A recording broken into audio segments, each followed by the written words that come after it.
और अब आज का स्पेशल, ब्रिटेन में अब इतिहास खुद को दोहराने जा रहा है, वो भी 26 साल बाद। 10 डाउनिंग स्ट्रीट में एक बार फिर विमेन पावर दिखेगी। 59 साल की थेरेसा मे ब्रिटेन की दूसरी महिला प्रधानमंत्री बनेगी। डेविड कैमरून कल अपना इस्तीफा बर्मिंघम पैलेस में महारानी को सौंपेंगे, जिसके बाद ब्रिटेन के एक नए दौर की शुरुआत होगी। हालांकि यूरोपियन यूनियन से ब्रिटेन के अलग होने के 2 साल लंबी प्रक्रिया नई पीएम थेरेसा के लिए बड़ी चुनौती होगी।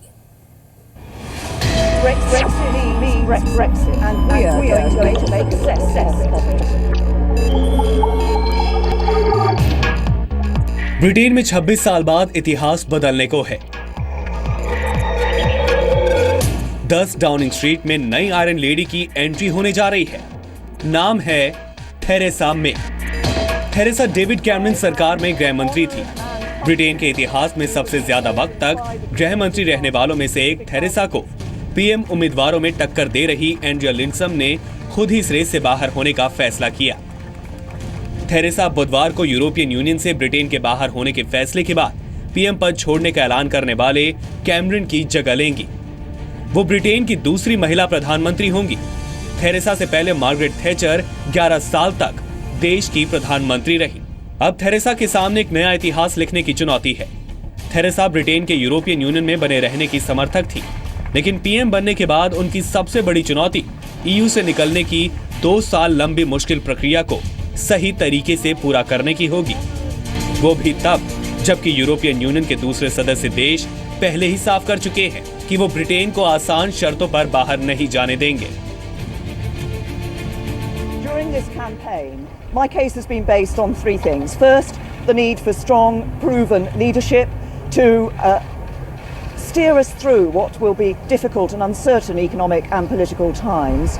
The need, of course, to negotiate the best deal for Britain in leaving the EU and to forge a new role for ourselves in the world. 59 साल की थेरेसा की शख्सियत दमदार रही है। थेरेसा का जन्म 1 अक्टूबर 1956 में हुआ और वो ऑक्सफोर्डशायर में पली बड़ी। थेरेसा ने राजनीति की दुनिया में कदम रखने से पहले बैंक ऑफ इंग्लैंड में नौकरी की। थेरेसा की शादी 1980 में फिलिप से हुई थी।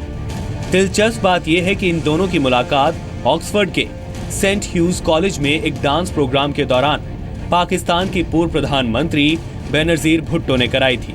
1997 में वो पहली बार संसद के लिए चुनी गई। उन्हें मेडिन हेरिड से एमपी चुना गया और 1999 में वो कैबिनेट में शिक्षा मंत्री बनी। 2002 में वो पार्टी की पहली महिला अध्यक्ष भी बनी। 2010 में वो गृह मंत्री बनी। 2013 में ब्रिटेन से रेडिकल क्लरिक अबू क्वातदा को डिपोर्ट से उनका कद बढ़ा। टेररिज्म एक्ट 2000 के इस्तेमाल और पासपोर्ट आवेदनों के निपटारे जैसे कुछ मामलों को लेकर गृह मंत्री के तौर पर थेरेसा विवादों में भी रही। एक और बयान को लेकर थेरेसा की तीखी आलोचना हुई थी। थेरेसा की कोई संतान नहीं है, ऐसे में उन्होंने पीएम पद की रेस में टक्कर देने वाली एंड्रिया लिंडसम पर निशाना साधते हुए कहा था कि लिंडसम के बच्चे हैं, ऐसे में वो लिंडसम से कहीं ज्यादा सक्षम है। Prime Minister in that building behind me by Wednesday evening. Thank you very much.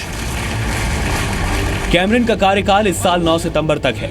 हालांकि उन्होंने ऐलान किया है कि वो बुधवार को अपना पद छोड़ देंगे। संसद में जरूरी कार्रवाई पूरी होने के बाद वो महारानी को अपना इस्तीफा सौंपने बकिंघम पैलेस जाएंगे। इसी दौरान मीटिंग में वो नई सरकार बनाने के लिए थेरेसा के नाम की सिफारिश भी करेंगे, जिसके बाद थेरेसा को बकिंघम पैलेस से बुलावा भेजा जाएगा। ऐसा माना जा रहा है कि थेरेसा की नई कैबिनेट की पहली बैठक 19 जुलाई को हो सकती है।